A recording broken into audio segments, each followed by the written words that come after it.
பெரும்பாலும் வந்து காஞ்சிபுரம் சங்கர மடம் அப்படிங்கிறது பார்ப்பனர்களுக்கான மடம் தான். பார்ப்பனர் அல்லாத பல பேர் தன்னை பார்ப்பனராக உணர்ந்து கொண்டு அங்கே போகிறாங்க.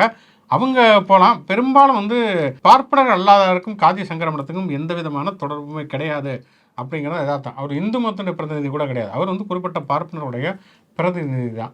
ஆக்சுவலாக பொதுவாக வந்து இந்தியாவில் இருக்கக்கூடிய எல்லா ஆன்மீக மடங்களுமே ஏதாவது ஒரு ஆன்மீக தத்துவத்தின் அடிப்படையில் நிறுவப்பட்டிருக்கக்கூடிய மடங்களாகத்தான் இருக்கின்றன.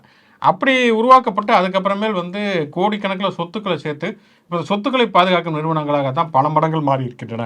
அதிகமான சொத்துக்களை வைத்திருப்பவர்கள் யாருன்னு லிஸ்ட் எடுத்தீங்கன்னா கண்டிப்பாக மடாதிபதிகள் முதல்ல ஒரு டாப் 10லையோ டாப் 5லையோ கண்டிப்பாக வந்து விடுவார்கள். அப்படி அதுலேயும் குறிப்பாக நீங்கள் டெல்டா மாவட்டங்கள்லாம் பார்த்தீங்கன்னா அவ்வளோ மடங்கள் இருக்கும். காஞ்சிபுரம் சங்கரமடம் அப்படிங்கிறது என்னன்னா, ஆதிசங்கரால் அவருடைய கொள்கைங்கிறது அத்வைதம். அதாவது என்னன்னா, அத்வைதம் அப்படின்னா வந்து பரமாத்மாவும் ஜீவாத்மாவும் ஒன்று தான், தனித்தனியெல்லாம் கிடையாது அப்படிங்கிறது தான் அத்வைதம். பரமாத்மா வேற, ஜீவாத்மா வேறங்கிறது துவைதம். தூணா 2, அத்துனா 1.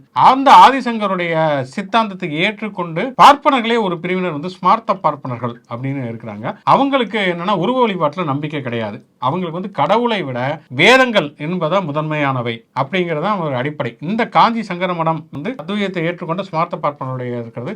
ஆனாலும் வந்து முதல்ல அவங்க கும்பகோணத்துல தான் இருக்குது அந்த மடம். அதுக்கப்புறமேல் தான் அது வந்து காஞ்சிபுரத்துக்கு மெல்ல நகர்ந்து வருகிறது. காஞ்சிபுரத்தில் காமாட்சி அம்மன் கோயில கொஞ்சம் கொஞ்சமா தன்னுடைய கட்டுப்பாட்டுக்கு வந்து